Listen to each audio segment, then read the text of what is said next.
Welcome in, everybody, to the Flagship Podcast interview. Very excited to be joined today by three-time Pro Bowler with the Tennessee Titans, 2005 Texas National Champion, and now Longhorn Network analyst and star, the one and only Michael Griffin. Griff, how are you doing? I'm doing good. How about yourself? You know what? I can't complain. We're just coming off the NFL draft weekend. I'll get your thoughts on that in just a second. But I always like to get you about this time after spring football has concluded to get your take on where you think this team is, where its strengths and maybe where some areas that still need work are on this Longhorns football team. And so, I'll start with you on the defensive side of the football. And you lose Keandre Coburn and Moro Ojomo, who just got drafted this past weekend. But you still have Byron Murphy and you still have T'Vondre Sweat. So last year, I think I had you do some confidence rankings, and the defensive line was right around an 8. What do you think? What do you think about this defensive line? I would say I think if you look at it when it comes to the defense side of the ball, I think they carry the most experience.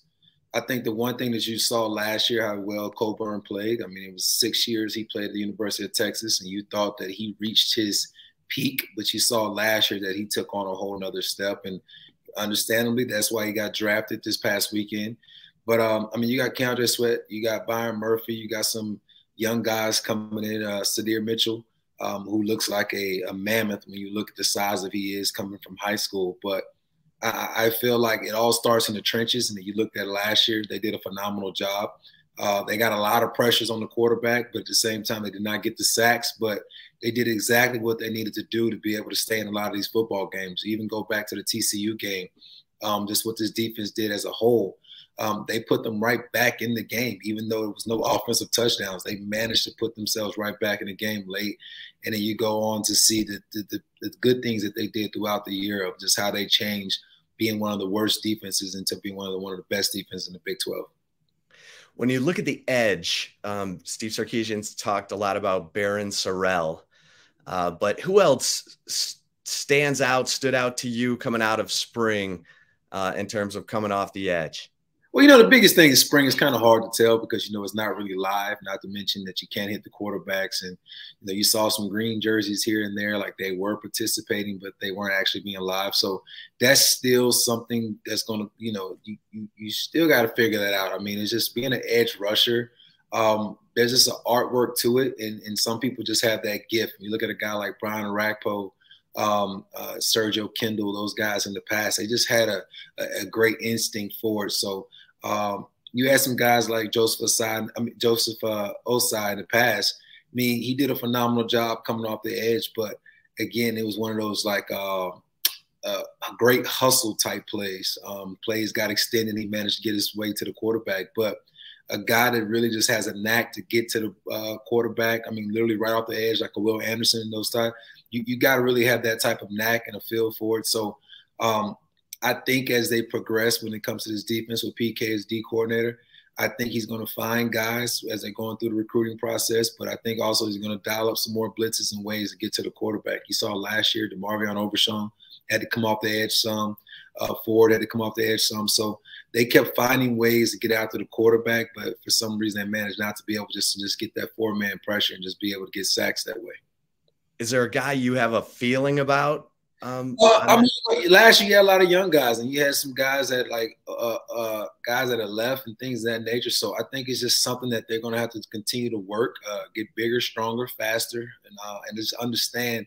You get on the edge. You can't attack somebody down the middle, but you got to get half of a man to get on the edge, work on the spin move. But if the first move don't work, what is your counter move? Just those different things. A lot of times they do is they just go straight.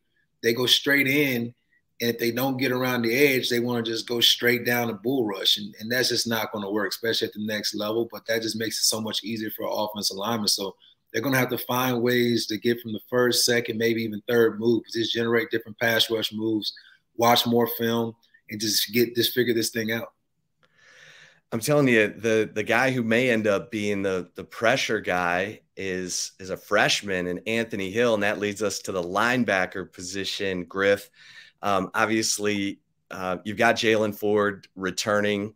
Give me your thoughts on the linebacker position. If I had to say, I mean, just like last year, it was the thinnest position. You got Anthony Hill who steps in to replace Marion Overshown. Jaylan Ford, of course, you got him for another year, but I think that might be the position that's the most thin, and that's the position that you're like hoping and praying there's no injuries, because there's not a lot of depth when it comes to experience. But the good thing is what I did see in the spring game, you saw Anthony Hill, what he can do. He runs down the middle, big, strong, physical young man. He's only going to get better with time, but just seeing him being able to step in, should be a senior in high school and graduating, I guess this month.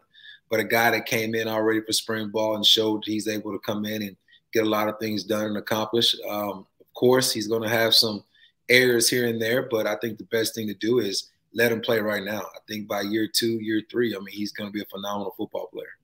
You've got some guys who've been around the program, guys like David Benda and Mo Blackwell.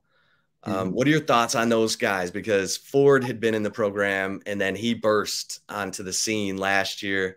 Could David Benda have that kind of year? I mean, no, you don't want to count anybody out. I mean, you got David Benda at the same time. He was supposed to be a starter a couple of years back, and Ford managed to make his way into that starting role. So, 2 years ago, there was another different starting linebacker. So, again, I mean, he has his opportunities, and again, I don't think it's out right now. I think you're going to be able to get him some experience, especially early games when you play these early games early in the season to get him a lot of experience. But right now, I would have to.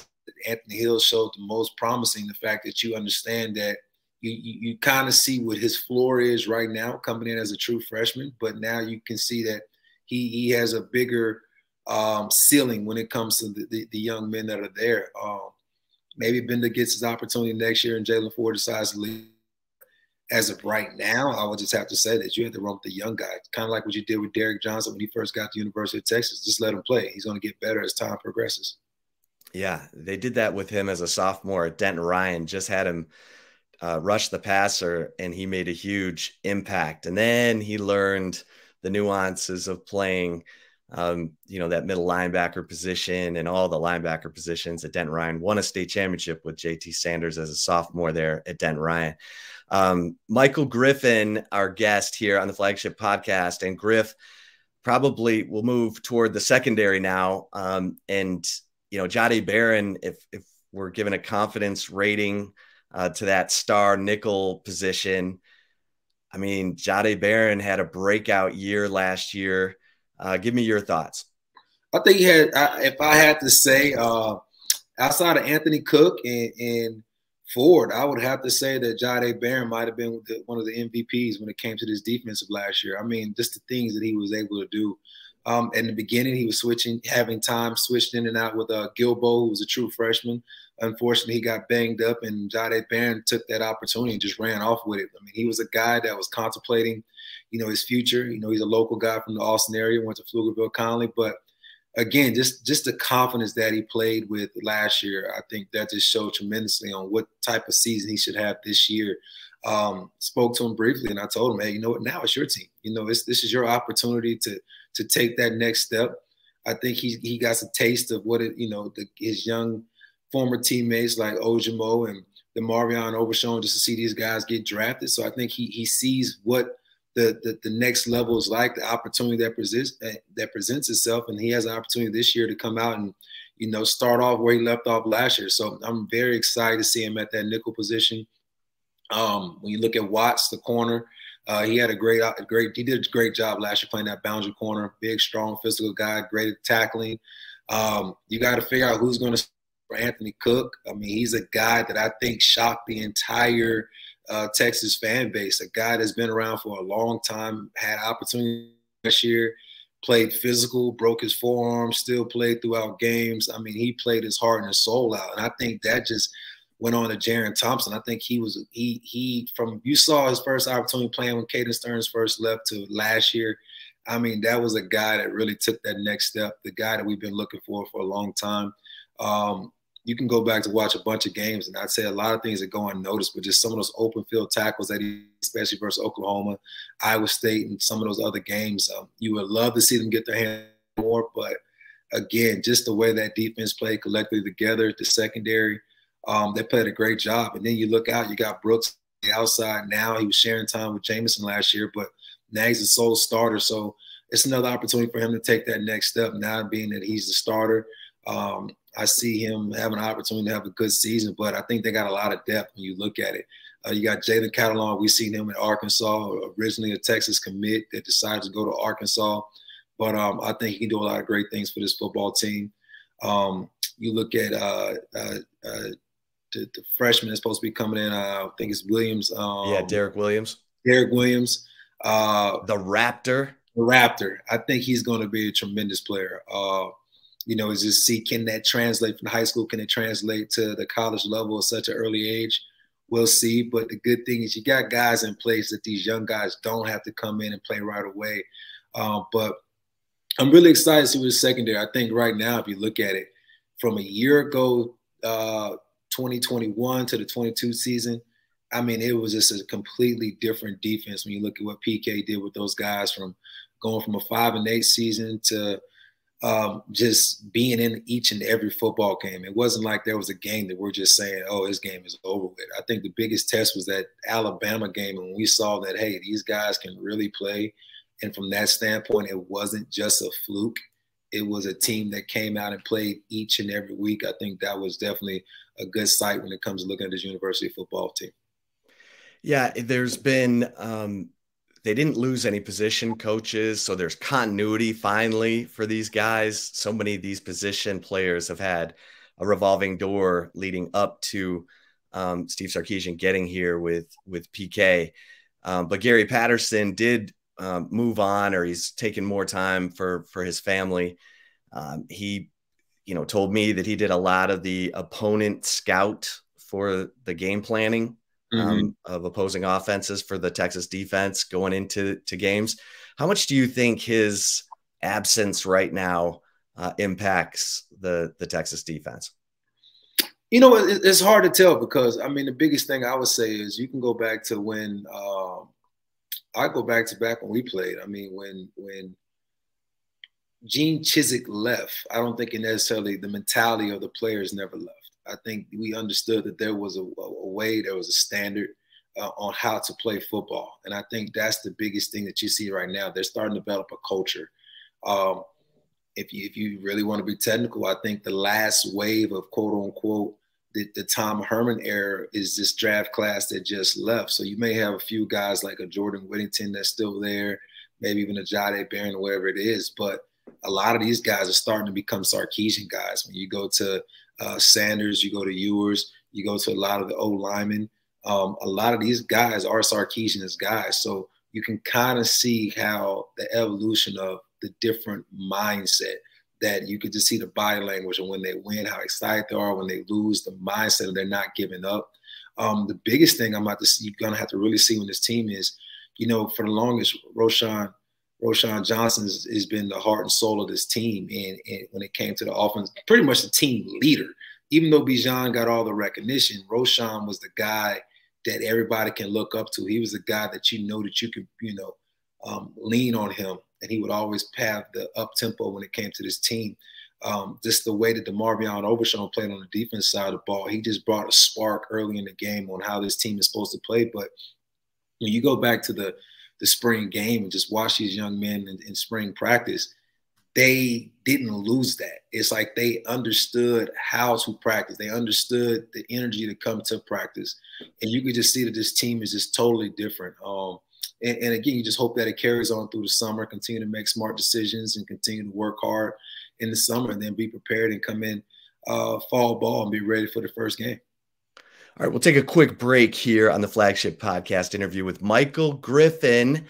Don't go anywhere. And if you're watching us on the Horns 24/7 YouTube channel, we will roll on. And Michael, I want to get your take on this Texas. Well, before we leave the defense, if there's one concern, that you have about the defense going into summer and into fall camp as of right now, what would that be? It's hard to say. It's hard to say, being that you didn't lose much on the defense side of the ball. Yes, you lost Coburn. Yes, you lost DeMarvion Overshown and Jamison, but you didn't lose much. And I think the biggest thing is, and I think the biggest thing that Texas was blessed with last year was it wasn't really any injuries. It wasn't anything that was a setback. So I really can't say that I have any concerns. You just hope and pray that last year was not a fluke. You just hope that last year's, or may I say the bowl game, despite the fact, they didn't come up with the victory, but you just hope and pray that that's not where they're going to leave off and start this upcoming season. Despite whatever happens, the second game of the year with Alabama, don't allow that to speculate, or don't allow that to say this is what our season is. We beat Alabama or whatever. Last year they lost to Alabama, but they continued. Then they came back, they won, and they lost to Texas Tech, but they continued to fight and they continued to put themselves in a position that they were still almost able to play for a Big 12 championship, that it fell in their hands. So I would say that they continue to have that mindset, especially on the defense side of the ball, that every inch, every blade of grass counts. You go back to the Iowa State game, you go back to that Kansas State game, that this defense has continued to fight each and every play. I think you have nothing to worry about when it comes to this defense. If you had a player who could surprise, someone who's not been a starter or a big-time contributor yet, who would that player be on defense? If I had to say anybody that would be a star that has not been, honestly, I would have to go with, we don't really talk about him much, but I would have to go with Brooks. Reason being is he finally has his opportunity to start, and he's going to be that field corner. If you saw last year, when it came to the quarters coverage, he got beat a lot on the deep ball, and I think that was the weakness. But I think having an opportunity to start and play every game, the fact that he is a big corner, he's like 5'11", 6 foot, 200 and some pounds, big frame guy that can run, that can do it all. I think now he's going to be able to play with more confidence, being that he's not an interchangeable player. If he messes up, Jameson comes back in. I think now he's able just to play. So I would have to say it's his time to shine. It's his time to have that opportunity to be out there on the island by himself, the field corner. Of course, you're going to get a lot of opportunities out there, and this is his opportunity to shine. Terrence Brooks from Little Elm, Texas. All right, Griff, moving over to the offense. I saw where, Pro Football Focus put out a mock draft for 2024, and Quinn Ewers is in the first round. I see Banks in 2 years being the first pick in the draft. But he's looking. Ooh, that's nice knowing he's around for 2 more years. But let's start with the quarterback position. Malik Murphy probably stole the show in the spring game. Spring game, you're not game planning, can't hit him, all that. Playing with second and third teamers though, and he made it look pretty good. And of course, Arch Manning. Give me your thoughts on that quarterback position. Let's start with Arch Manning. I think for him, I think he's just going to have to calm down, settle down, and just be who he wants to be. Everything going around him, what his uncles have done and everything else, that's just something that he's going to have to, downplay and understand, look through that, look past that, and just be a kid. He's 17, 18 years old, whatever he may be. Be a kid. Be a student athlete. Just enjoy it. It will come. You don't have to do anything special. You just have to do what got you there. And so with that, again, he looked what a high school quarterback would look like. I mean, that's just what it looked like when he played. I don't think there's nothing wrong with it. And I say this all the time. We all remember what Colt McCoy and what Vince Young did at the end of their careers. We never remember what they did in the beginning. And not to say they did some great things, but they also had some, young, what you call freshman mistakes when they played early in their career. So, but they went on to win the Rose Bowl. They went on to a national title. They went on to win the Fiesta Bowl. They did a lot of great things, Big 12 championships. They did it all, but we don't ever remember what they did in the beginning. We can even go back to Sam. Sam's first year, we didn't know what was going on, but then all of a sudden it was like everybody was excited for Sam Ehlinger. So again, I say the same thing when it comes to Manning. Allow him be himself. Give him some time. We go to Malik. I think Malik finally got opportunity. I think the biggest thing that I noticed with him, he just played with so much confidence. I think he realized he has nothing to lose. He's been banged up. He's been hurt his entire time before he got on the 40 acres and being on the 40 acres. So just having that opportunity to go out, I think that's great. I think the biggest thing is, like I always say, is your team is only as good as your backup quarterback, because your backup quarterback may have to play. And so seeing that you're not questioning that position, I think Malik showed that he can manage the game. We know he has a rifle for an arm. We know he stays, positive and things in the pocket. But again, it's nothing against him. I'm not going to knock him, but we don't know what he's like in a real football game. We don't know when, I like to say, the bullets are really flying, when everything is live, when there's no such thing as you got a green jersey and I just run past you and tap you. You got to really see that.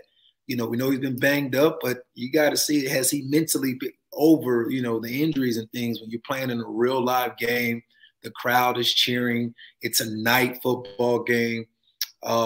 Maybe you're down by a score, or you just threw an interception. What is your bounce? Because we didn't see that. Nobody threw an interception or anything. So we didn't see how do you respond back to making a mistake. So still, the jury's still out there, but I think he had a phenomenal job. I think you're only going to be as good as Malik Murphy is being the backup quarterback. That's just obvious. You're only going to be as good as he is. I think Ewers showed a lot more promise. I think you're starting to see a guy that has some experience on his belt now. I know it wasn't the prettiest sight last year, but you saw what he did in the bowl game versus Washington. So you can see the promises and things in that nature. I think it was one of those things where it's, hey, I don't have Bijan back there to hand the ball off to, so I got to play with more confidence. So I think that's the thing now, is that he has to play with more confidence. I think this team is only going to go as far as he takes them. There's if you go back to the running back position, there's a lot of running backs, and you're trying to figure out who has the Bijan/Roschon effect. And, as of right now, those guys are still young. Bijan and Roschon had a lot of experience. I mean, Roschon played from day one, went from quarterback to running back from day one.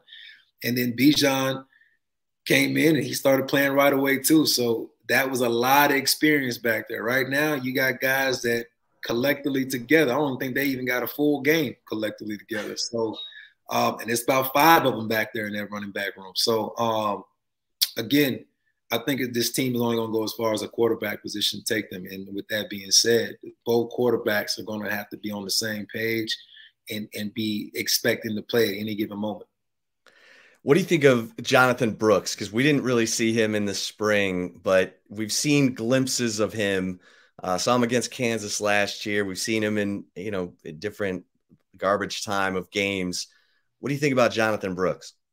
That's the problem. You see players at garbage times. That's the problem. I promise you. My first game as a freshman, I came in, I think we were playing New Mexico State, and I was like, oh, this is easy.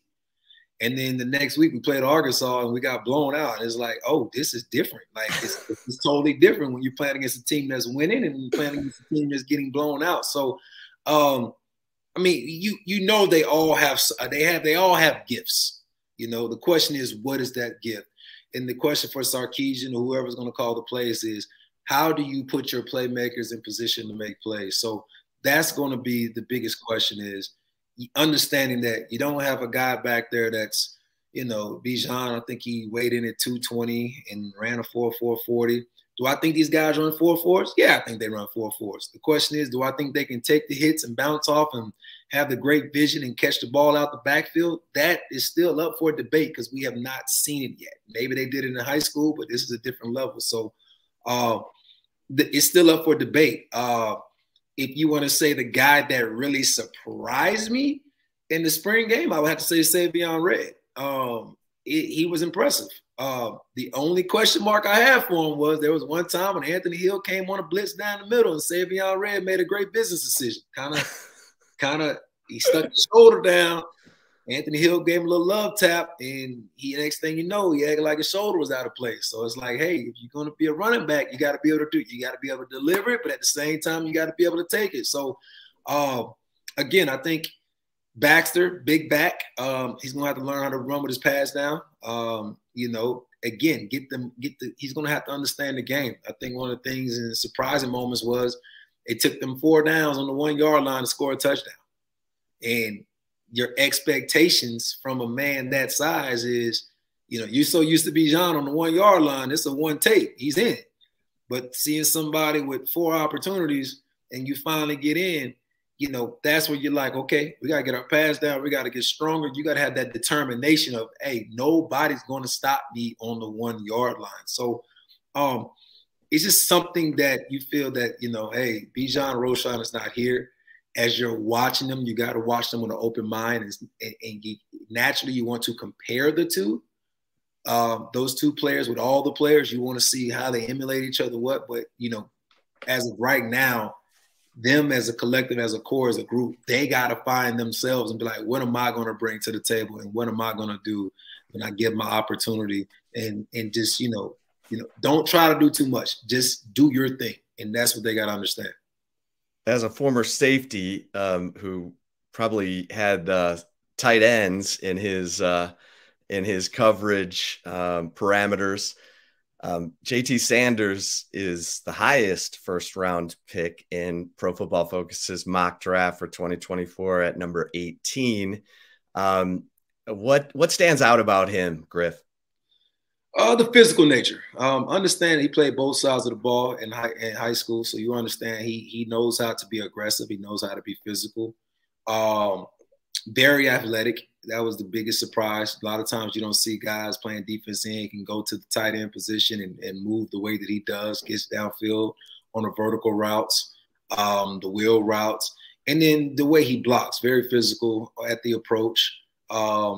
If I had to say his weakness is just understand that, hey, you're not going to be able to blow everybody off the ball, especially when he does that crackback on the backside. He faces some of them defensive ends. Going to have to understand that, hey, listen, I'm going to have to get perfect position and just steal off the block. But, again, I think the sky's still the limit. I think last year it was his first time actually getting a lot of playing time and playing the position. And I think he's only going to get better this year. So very excited to see how does he take on that next approach. And definitely see how coaches use him in more and more ways. When you're looking at who's that second, that third, that fourth receiver, last year he was roughly around that third receiver because you had a Whittington, you had Xavier Worthy, then you had Jatavion Sanders. But now you got a lot of guys that, scouting-wise, you're going to have to try to figure out who do we stop and who do we go after. So with that being said, I can see him getting a lot of more opportunities. And you can also see – Sarkisian strongly believed in him. I mean, you can go back to the Alabama game, I think it was, or one of the games. They had him out there on the island by himself. And just like, we're just going to throw a jump ball to him because we believe in him. So that just lets you know how much Coach Sarkisian believes in him. And you saw a lot of great things from him. And you just want to see him take that next step and continue to progress.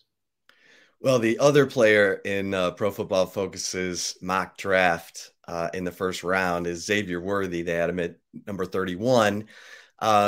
Your thoughts on the receiver position going into this year? You know what? I'm really excited and happy for Jordan Whittington. Last year was his first year. He got to play the whole entire season, stayed healthy. And you just see what he does as a safety blanket. When he gets the ball in his hands, you kind of figure out what type of player he is. He's just like a running back with the ball in his hands. He's another guy like a Roschon that came in as a running back, a quarterback, possibly going to be a safety. He's just an all-around athlete. But you just see the good things he do when the ball's in his hand. You go back to the spring game, and I keep trying to understand why people think they can just thud him down. You got to wrap him up and really get him down. He's a very tough runner with the ball in his hands. But with him being that safety, that security blanket, with Ja'Tavion Sanders also helping out Ewers, I think that's only going to make Xavier Worthy and Mitchell on the outside. I think that's going to definitely help them two out. I think it's going to actually help Xavier Worthy. I was having Mitchell out there also. The fact that big, tall, rangy receiver can make all the catches, can run all the routes. I think it's just going to help him out even more to get more big plays and things of that nature. And also, you watched last year, a lot of teams would have a corner up on them and have a safety rolled over top of them. And literally they was like, hey, listen, find somebody else to throw the ball to. And that's the problem with Ewers. And Ewers last year was just trying to find who's the other receiver out there. And that was the biggest thing. We know Whittington, he's not the guy that's going to take the top off with defense. He's the guy that's going to run the underneath routes and do all the dirty work. So finding somebody else to take the top off the defense with Mitchell, I think that's going to help this offense out tremendously. Yeah, and we haven't even really seen Isaiah Neyor yet. He's another big receiver who can get deep and scored 12 touchdowns for Wyoming a couple of years ago. All right, Griff. So in your mind, you won a conference championship, you won a national championship in 2005. Does this look like a team that can do that, can win a Big 12 title? And if you win the Big 12 title, you're probably in the college football playoff. Your thoughts? I think I would say this year's team has a better opportunity than last year's team does, especially with having Bijan and Roschon and everything. And the only reason being is that I feel like just each position is more seasoned. The quarterback position is seasoned. You look at the wide receiver position, it's seasoned. I think this might be the best receiver group. If I had to really guess, and if Neyor comes back the way that he was before he got injured, this might be the best receiving group since the Roy Williams and Sloan Thomas and B.J. Johnson, just because you have guys that can do it all. B.J. Johnson kind of reminds me of Xavier Worthy, a guy that can just take the top off the defense, can get down and feel quick. You have Mitchell, who's pretty much like a Roy Williams, can run every route in the route tree, but then still can take the top off the defense. But then you have that plus of having a big body guy like Neyor who can take the top off the defense, run your over routes, whatever it is. So this might be the closest group to those young men that I've seen in a long time. Yes, you had the Colin Johnson and you had the Jordan Humphrey, but they were guys that get deep, big targeted guys, that they have the speed. Colin Johnson did, but of course he got banged up a lot. Little Jordan Humphrey, he was just a freakishly type athlete.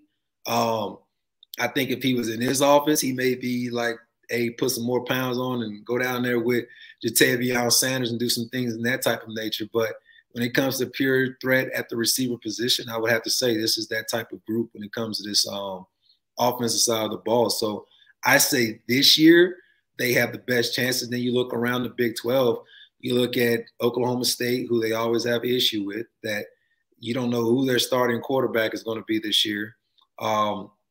You go look at Oklahoma, of course, that was a show that we've never seen before. But again, that's one of the teams that you got to get over that hump. But then you got these unknown teams. You got Cincinnati. You got Houston. You got BYU. You got these new teams that are coming into the Big 12 that you don't really know nothing about them, but understand that they're going to give you their best shot. And then you go back to, you look at, thank God Deuce Vaughn is no longer, but congratulations going to K-State. But thank God he's no longer there, because we just knew the things that he did when it came to playing. Then Iowa State is just always that team. Hutchinson just got drafted, good receiver, but they just always seem to find some type of talented players. They always seem to find some type of way to just sneak in there. And then, of course, you got TCU that, we can look at Max Duggan, and we looked 3 years, 4 years ago, wherever it was, we were like, who is this guy? Third guy on the depth chart. And next thing you know, this guy's playing for a national title. So you can't count any of these teams out. At the end of the day, Texas just has to handle their business, and they have to just stay within and just go week by week, day by day, brick by brick. That's what they have to do. They can't allow any of these different things to happen. Last year, you look at the Texas Tech game, and you knew it on fourth and whatever. You had a previously high school football coach that just went out there and said, hey, we have absolutely nothing to lose. 4th down, we running it, and just could not find a way to stop that. So again, Texas just can't beat Texas. Yeah, no doubt about that. The NFL draft just wrapped up, Griff. Bijan Robinson to the Atlanta Falcons, number 8 overall. Your thoughts on that? Oh, I think the biggest thing is, which was surprising, they had Algier from last year, and he was a 1,000-yard rusher. But I think that Bijan's a safe pick. I watched the pivot, and it was kind of funny because they were like, is there anything that, do you have any flaws? You just can't be that perfect. And literally, you really think about it, and it's like there's nothing negative that you could say about this young man. Very talented young man. And he just continued to impress you. And the biggest thing is he's just so humble. And that's why if you want to say something negative about him, you can't, because it's like he's just so nice. He's so humble. He's so special. He's so gifted. He's so talented. And then when you hear about his story and things of that nature, you just understand why he is the way that he is. His nickname is Smiley. He's always smiling. But again, I'm excited for him. I think the good thing is he has Arthur Smith, who people who know him, he's the head coach. He's calls the plays, but he had Derrick Henry, and Derrick Henry rushed for 2,000 yards with the Tennessee Titans, and he kind of got that thing sprung off. Of course, it's Derrick Henry. He didn't need much to do, but he kind of got that going. And then also he coached Delanie Walker, which we all know he lives and dies by the play-action pass. So you have a good tight end there that was drafted in the 1st round. You have London, who's a good receiver. And then you have Bijan Robinson at the helm at the running back position with Algier to spring him some opportunities here and there. So I think what they're trying to do is build a high-powered offense that can just game manage and run the ball and be able to be very productive with the play-action pass. And I think having a guy like Bijan, we know he can catch the ball out the backfield, but he also can run between the tackles. So he's a guy that can do it all. Well, and DeMarvion Overshown to the Cowboys with Micah Parsons, Dan Quinn running that show. What do you think there? He was born to be a Cowboy. He's always wearing his cowboy hat. Always wearing his cowboy hat. He's from a small town. And just, I go back and I don't know, and I hope he does not. I go back to a conversation me and him had back in 2019. And I was like, why don't you play linebacker? And I'm not, again, I give him all the credit, and he did it. It's nothing. It was just one of those things that you had Caden Stearns, you had BJ Foster, Brandon Jones, you had all these guys, and he was trying to fight to get on the field. He really wanted to play safety, and he came in a class that had some great talented players at the safety position. And I said, just play linebacker. He's like, I want to be a safety. I want to be a safety. And it was weird because they started putting packages in that it was an extra safety, but he was still playing linebacker. It was almost like they came in dying, but he still, quote unquote, I'm a safety. I'm just in dying. But they're playing him like a linebacker. And I'm like, bro, look up a young man by the name of Mark Barron that was this highly touted 1st-round safety that lost his job at the safety position in the NFL, but switched to linebacker and became one of the highest paid linebackers in the league. And I was like, he was like 226 pounds, played for the Rams, and was phenomenal. And I'm like, just look him up, watch him in college, and watch when he ended up in the NFL, and look how much. And he's like, you know what, I'm going to go talk to coach. And next thing you know, he's playing a linebacker position. And it's like, and I ain't saying I did anything. All I am saying is he found a way to get on the field, and the rest was history. And that's why you're like, you know what, I'm really happy for him. And he was one of the players he was one of the players I was excited to see. He was, each and every week, I was always looking for that big hit that just no regards for his body, just played with so much passion, but so quiet. That was the weirdest thing. Off the field, very quiet, didn't really talk, but on the field, just played with so much. He lets his play do all his talking with all his emotions, and I'm excited to see what Dan Quinn can do with him. You got Jaron Kearse, who's Javon Kearse's nephew, who I was with the Vikings briefly. Just those type of players that I just excited to see what Dan Quinn could just do with the Micah Parsons, the Marvion Overshown curse. And then to see they short up the secondary and things of that nature. I'm just excited to see what they could do. Again, he's a guy that you never take off the field because he can cover tight ends, he can blitz, he can tackle, he just plays with so much energy. I'm excited to see him play this year. Well, you mentioned Rojo, and he goes in the 4th round of the Chicago Bears. We'll wind it down on this one, Michael. He's going to be competing with D'Onta Foreman, former Longhorn, to get carries in Chicago, along with second-year back Khalil Herbert. Your thoughts on Rojo to the Bears? You know, Rojo brings that. He has that. To me, if you think of a guy, he has that Perine effect. That Perine, that guy that just always stays around because he's a good team player. He's a special teams guy, but at the same time, he's a hard worker. And he's a guy that can get the job done. I think this is probably the first time Texas had an RB1 and an RB1A, RB1B. Are they two different type of players? Yes. Can they both get the job done? The answer is yes. And again, I said this all the time, is that if Roschon was playing with anybody else, he would have been the starter for any team across the country. Any team, I don't care if it's Alabama, Georgia, whatever, he would have been the starter for any team across the country. But he stuck it out. He got his degree from University of Texas. He's a selfless player, came in as a quarterback. The coach said, hey, we're a little thin at the running back position. Do you mind playing it? He did it, and he continued to play. I thought for sure last year when Bijan got banged up and he played that last game and he rushed for over 100 and some plus yards, I was like, oh, he's about to enter the transfer portal because he transferred portal because he realized he could start somewhere else right away, but he stuck it out. And so, yes, he's going to be battling out, but the difference is, I mean, the guy can do it all. He can pass block. He can run the football. He can catch the football. He can play special teams.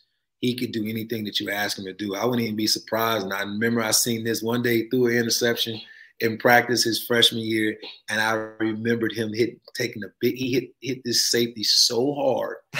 And I was like, why is he not playing linebacker?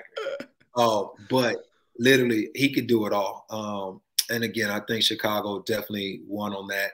And the good thing is just seeing what they're trying to do with that offensive side of the ball with Justin Fields. You go get more. You still got Chase Poole with the other young receiver, and then you got the tight ends position sold up. I think they're building a great offense. That again, you got Foreman, you got Rojo. I mean, it's going to be a sight to see. And we all know when it gets cold out there, especially in Chicago, hey, the more running backs you got, the better. I mean, it gets tough trying to tackle these 220-plus pound running backs in that cold. So I see what they're trying to do, and I think they got to steal the draft. All right. Well, before we let you go, you got stuff going on. I mean, you and Arakpo own, the Gigi's Cupcakes out in Bee Cave and television, right? Yeah, we did a 6-episode season on Roku. Yes. Okay. So tell the folks about your 6 episodes. We got 6 episodes on Roku. It's called The Cupcake Guys. If you have Roku, if you have any Samsung devices, whatever, just download it. You don't have to pay for it. It's for free. But we had 6. I call it a family affair. It's involving myself, my family, involving my Rack, his family, our other business partner, Brian, and his I'm not going to spoil that part. Y'all should watch. It's kind of entertaining and funny. But it's great. It's great stories. And people may ask the question, did my daughter play football? Yes, she did play tackle football this year, and she won city. She tried quarterback, but she had a crush on the starting quarterback, so she decided to suck on purpose and then became starting running back and the starting middle linebacker. And that was impressive. So, yeah, she was on A team. They won city. She broke her wrist, played with a cast on. She did it all. So, yes, they're going to probably see that she was trying out for football and she accomplished her goals. So, what's your daughter's name? Maya, M-Y-A, Maya Griffin. Maya Griffin, ladies and gentlemen. She emerges as the star of the Cupcake Guys. Football. Yeah, she won city in the city of Austin. She won city. They beat O. Henry. which was my alma mater. I went to O'Henry Middle School. So I was cheering for the other team, but she didn't beat us, so yes. How's it going for her and the other quarterback? Oh man, she Nah. she's like one of the guys now. It's I told her, baby, it's like hard for you to be like one of the guys, but then you got like but it's this middle school is the weirdest thing to me with relationships and all this other stuff. I'm like, what is dating? What is going together? Like, what are y'all doing? Oh, we're just friends. So why do y'all call a boyfriend? I don't know what it is. I kind of I let mommy take care of that. It's good call. I think middle school is the worst years of your life, in my opinion. What's going on is crazy. Listen, Griff, you are the best. Anything else you got going on that we need to plug? Apparently, I'm supposed to have some little video shoot thing tomorrow, so I might gotta get a haircut today. I don't know. We just some with the cupcake guys. Some of these cupcakes take you a long way. I don't get man. It takes you a long way. No one deserves it more than you do. You and Rack, great guys and legends in the Texas football world. Thanks so much for taking some time with us today here on the Flagship Podcast. Oh, appreciate you. Thank you. All right. For Michael Griffin, I am Chip Brown. Thanks, everybody, for listening to the Flagship Podcast interview here on Horns 24/7 YouTube channel. And until next time, we'll see you over at horns247.com. Stay safe and keep the faith.